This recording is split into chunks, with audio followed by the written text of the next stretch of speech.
মুস্তাফিজের learning process over. মুস্তাফিজের থেকে শিখতে পারে ওইখানে আইপিএল অনেক প্লেয়াররা, এতে বাংলাদেশের কোনো বেনিফিট হবে না। হ্যাঁ, মুস্তাফিজকে আমরা 1 তারিখ পর্যন্ত খেলতে দিচ্ছি।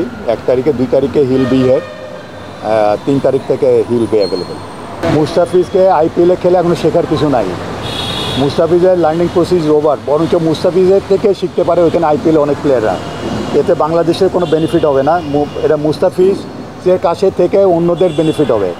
আর খালি নট অনলি যে ওইখানে আইপিএল খেলাটা তারা মনে হয় আপনাদের কাছে 4 ওভারের খেলা, কিন্তু এটা জানেন কত ধকল নিতে হয়। রাত্রের বেলাও কিন্তু তাদের ট্রাভেল করতে হয়, খেলা শেষে গিয়ে রাত 1টার সময় এয়ারপোর্টে ঘুমিয়ে থেকে তাদের ট্রাভেল করতে হয়, এসে অনেক কষ্ট।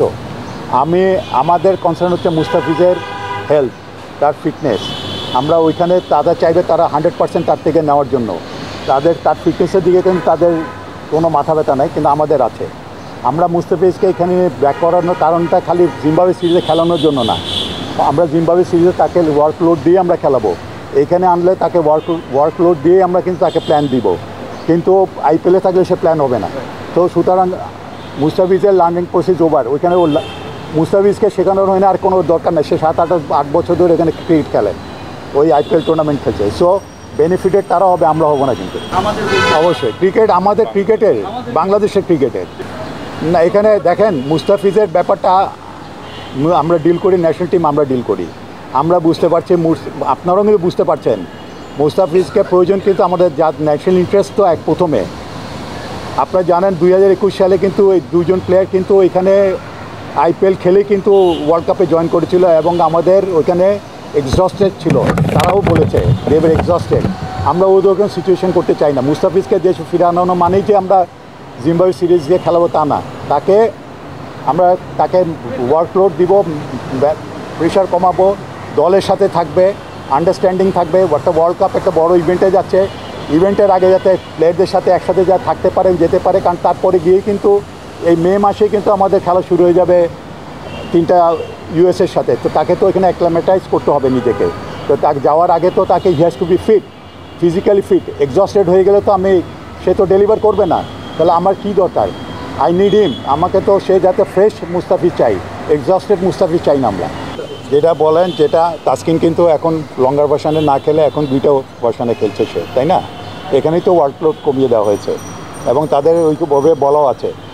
যখনই নাকি বলা আছে তাসকিন যদি কোনো প্রবলেম ফিল করে সে যাতে সাথে সাথে রিপোর্ট করে, but so far he is not complaining anything. সে কিন্তু এখন তার ফিজিক্যাল কোনো, বরঞ্চ সে বলছে ইজ ফিলিং বেটার, যেটা শুনলাম আর কি, আমি তাসকিনকে শুনেছি ইজ ডুইং অল রাইট। এবং আমাদের ক্রিকেট বোর্ড থেকে, ফিজিও ডিপার্টমেন্ট থেকে বলা আছে যদি এদের যারা আছে স্পেশালি ফাস্ট বোলারদের যদি ইফ দে ফিল কোনো ধরনের কিন্তু কোনো আনইজি ফিল করলে যাতে রিপোর্ট করা হয়, এবং সাথে সাথে তাদের ওখান থেকে বিদ্রোহ করানো। না, শরীফুলেরটা কিন্তু এখানে আসে, তাসকিনের আসছিল। তাসকিন তখন 45% টিয়ার তার, এবং আমি তো একটু আগে বললাম আইপিএলে গেলে কিন্তু তাদের 100% তাদের থেকে বের করে নিবে তাদের পারফরমেন্স। সেই জায়গায় যদি মুস্তাফিজের মতো, মুস্তাফিজ যখন ইনজুরি হয়েছিল এইখান থেকে খেলে গিয়ে কাউন্টি ক্রিকেটে গিয়েছিল, এই লোডটা কিন্তু নিতে গিয়ে মুস্তাফিজকে আমরা 1.5 বছর পাই নাই, এবং সেই এফেক্টটা কিন্তু মুস্তাফিজের মধ্যে রয়ে গেছে। কিন্তু আমরা সেম অবস্থা তাসকিনের হোক আমরা চাই নাই। সো খালি খেলালেই হবে না যে তাকে পাঠাই দিলাম আইপিএল, না তা না, আমাদের তো তারও তো লোড দেখতে হবে। আর শরীফুলকে আমরা ছাড়ার জন্য আমরা প্ল্যান করেছিলাম, শরীফুলকে বলেছিলাম তোমরা এনওসিটা আনো, একটা স্পেসিফিক পিরিয়ডের জন্য দিতে বোর্ড রাজি ছিল, কিন্তু স্পেসিফিক পিরিয়ডের এনওসি সে দিতে পারে নাই, আনতে পারে। আচ্ছা, না এটা আমাদের কমিটি আছে, সিও উনি অ্যাডমিনিস্ট্রেশনের দিকেও এটাকে মার্কেটিং কমার্শিয়াল ডিপার্টমেন্টের একটা ইস্যু আছে এখানে, যে তাদের একটা পারমিশন লাগে, পারমিশনটা আছে কি না ইজ ভেরি ইম্পর্টেন্ট। কোনো একটা কমার্শিয়াল এন্ডোর্সমেন্ট করতে গেলে আগে বোর্ডের পারমিশন নিতে হয়। তো আমি জানি যে এটা কমার্শিয়াল ডিপার্টমেন্ট মিলে, আমাদের অ্যাডমিনিস্ট্রেশন মিলে এটা ব্যাপারটা দেখছে। কতদূর এগিয়েছে আমার জানা নেই।